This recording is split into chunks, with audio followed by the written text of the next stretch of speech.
Hi friends, నమస్తే. నేను మీ నాగేశ్వర్ దేవులపల్లి. మీరు చూస్తున్నారు మన సేవ Telugu YouTube channel. Friends, Rythu Bharosa గురించి రైతన్నలు ఎదురు చూస్తూ కళ్ళల్లో వత్తులు వేసుకొని చూడడం అయితే జరుగుతుంది. వారందరికీ గుడ్ న్యూస్ తెలిపింది తెలంగాణ రాష్ట్ర ప్రభుత్వం.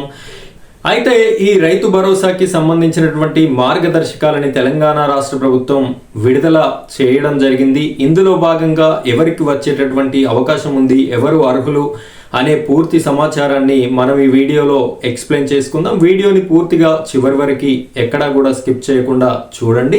అలాగే మొదటిసారిగా మన ఛానల్ని చూస్తున్నట్టయితే ఈ వీడియోకి ఒక లైక్ చేయండి. మన ఛానల్ని సబ్స్క్రైబ్ చేసుకొని పక్కనున్నటువంటి బెల్ ఐకాన్ పైన ట్యాప్ చేసి ఆల్ అని సెలెక్ట్ చేసుకోండి. ఇలా చేసుకున్నట్టయితే ఇలాంటి ఇంట్రెస్ట్ టాపిక్ అన్నీ కూడా మీకు వీడియోస్ రూపంలో నోటిఫికేషన్ రావడం జరుగుతుంది. ఇప్పుడైతే మనం వీడియోలోకి వెళ్ళిపోదాం. ఫ్రెండ్స్, మీరు ఇక్కడ స్క్రీన్లో నేను చూపిస్తున్నాను చూడండి. ఇది న్యూస్ క్లిప్. దీని ఆధారంగానే మనం ఈ వీడియో అనేది చేయడం జరుగుతుంది. మన ఛానల్లో ప్రతిదీ కూడా జెన్యూన్ ఇన్ఫర్మేషన్ అనేది ఇవ్వడం జరుగుతుంది. గందరగోళ పరిస్థితులు అనేది లేకుండా మన ఛానల్ అనేది నీట్గా జెన్యూన్ ఇన్ఫర్మేషన్ అనేది ఇవ్వడం జరుగుతుంది. ప్రతి ఒక్కరు కూడా మన ఛానల్ని సబ్స్క్రైబ్ చేసుకోండి. ఇలాంటి జెన్యూన్ ఇన్ఫర్మేషన్ మీ వరకు రావడం జరుగుతుంది. ఇక్కడ 26 నుంచి రైతు భరోసా ఏడాదికి ఎకరాకి ₹12,000 సాగుకు యోగ్యం లేని భూములకు కట్. ఏదైతే సాగు చేయడానికి అనుకూలంగా లేనటువంటి భూములు ఉన్నాయో వాటికి రైతు భరోసా ఇచ్చేటటువంటి అవకాశం లేదని ప్రభుత్వం తేల్చి చెప్పింది. 16 నుంచి అలాంటి వాటి గుర్తింపు అంటే ఈరోజు 15వ తారీఖు రేపటి నుండి ఈ యొక్క భూములని గుర్తింపు ప్రక్రియ అనేది చేపట్టనుంది. మార్గదర్శకాలని విడుదల కూడా చేయడం జరిగింది. రైతు భరోసా మార్గదర్శకాలని తెలంగాణ ప్రభుత్వం విడుదల చేసింది. ఈ నెల 26 నుంచి ఏడాదికి ఎకరానికి 12,000 రైతులకి పెట్టుబడి సాయం అందించనుంది. భూభారతిలో నమోదైన వ్యవసాయ యోగ్యమైన భూములకే పెట్టుబడి సాయం ఇవ్వనున్నట్లు వ్యవసాయ శాఖ కార్యదర్శి రఘునందన్ రావు తెలిపారు. ఇదివరకు ఏదైతే ధరణి పోర్టల్ ఉందో అందులో భాగంగా పేరు మార్చి భూభారతి అని పెట్టడం జరిగింది ఈ ప్రభుత్వం. అయితే ఇందులో ఏదైతే సాగు చేసే భూములుగా నమోదై ఉన్నాయో వాటికి మాత్రమే రాష్ట్ర ప్రభుత్వం రైతు భరోసా నిధులని ఇవ్వనుంది అని చెప్పేసి మనకు తెలుస్తుంది. ఇక ROFR పట్టాదారులకి కూడా సాయం ఖాతాలో జమ కానున్నది. సాగు యోగ్యం కాని భూములను రైతు భరోసా నుంచి తొలగించనున్నారు.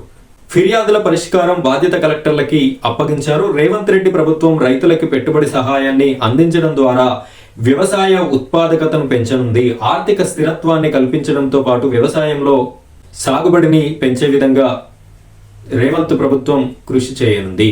ఇక్కడ ఒకసారి మనం మార్గదర్శకాలలో ఇంపార్టెంట్ మార్గదర్శకాలని ఒకసారి చూసుకున్నట్టయితే రైతు భరోసా పథకం కింద పంట పెట్టుబడి సహాయం సంవత్సరానికి ఎకరాకు 12,000. గత ప్రభుత్వం 10,000 ఇచ్చేది. వీళ్ళైతే 12,000 ₹2,000 పెంచి 12,000 ఇవ్వడానికి సంసిద్ధత వ్యక్తం చేయడం జరిగింది.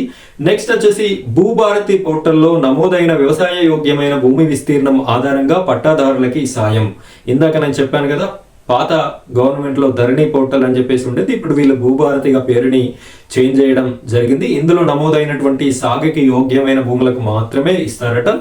నెక్స్ట్, వ్యవసాయ యోగ్యం కాని భూములను రైతు భరోసా నుంచి తొలగించడం. ఇప్పటి వరకు ఏదైతే లిస్ట్ ఉందో అందులో వ్యవసాయ యోగ్యానికి అనుకూలంగా లేనటువంటి భూముల నుండి ఈ లిస్ట్ నుండి తొలగించడం జరుగుతుంది. ROFR పట్టాదారులు కూడా ఈ సాయం పొందేందుకు అర్హులు. RBI నిర్వహించే DBT పద్ధతిలో సహాయం రైతుల ఖాతాలో జమ చేయాలి.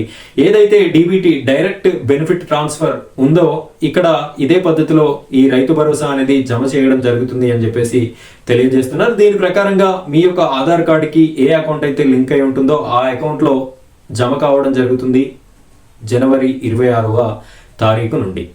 ఇక నెక్స్ట్ ఇది చూసినట్టయితే ఈ పథకం వ్యవసాయ శాఖ సంచాలకులు తెలంగాణ ప్రభుత్వం అమలు చేస్తుంది. నెక్స్ట్, జాతీయ సమాచారం కేంద్రం IT భాగస్వామిగా బాధ్యతలు నిర్వహిస్తారు. కలెక్టర్లు తమ జిల్లాలకు సంబంధించిన పథకం అమలు ఫిర్యాదులు పరిష్కరించేందుకు బాధ్యులుగా ఉంటారు. మీకు ఏదైనా డౌట్స్ ఉన్నట్టయితే మీ యొక్క కలెక్టరేట్కి వెళ్ళి ఈ ఫిర్యాదులు కానీ ఎలాంటి సమాచారాన్ని అయినా కూడా మీరు తెలుసుకోవడానికి అవకాశం ఉంది. వ్యవసాయ శాఖ సంచాలకులు పథకం అమలుకు చర్యలు తీసుకోవాలి. ఇవి మార్గదర్శకాలు, రైతు భరోసాకి సంబంధించినటువంటి మార్గదర్శకాలు. వీటి ఆధారంగా వ్యవసాయానికి యోగ్యమైనటువంటి భూములన్నిటికీ కూడా 26వ తారీఖు నుండి ఈ డబ్బులు అనేది 6,000 రూపాయలు ఎకరానికి పడేటటువంటి అవకాశం ఉంది. డైరెక్ట్ బెనిఫిట్ ట్రాన్స్ఫర్ పద్ధతిలో పడడం జరుగుతుంది. దీనికి సంబంధించి మీకు ఏమైనా డౌట్స్ ఉన్నట్టయితే కామెంట్ సెక్షన్లో కామెంట్ చేయండి, నేను కూడా మీకు రిప్లై ఇవ్వడానికి ప్రయత్నిస్తాను. ఇది ఫ్రెండ్స్ ఇవాళ వీడియో నచ్చితే వీడియోని లైక్ చేయండి, అలాగే మన ఛానల్ని సబ్స్క్రైబ్ చేసి పక్కన ఉన్నటువంటి బెల్ ఐకాన్ పైన ట్యాప్ చేసి ఆల్ అని సెలెక్ట్ చేసుకోండి. ఇలా చేసినట్టయితే ఇలాంటి ఇంట్రెస్టింగ్ యూజ్ఫుల్ టాపిక్స్ అన్నీ కూడా మీ వరకు రావడం జరుగుతుంది. Thank you friends, thank you very much.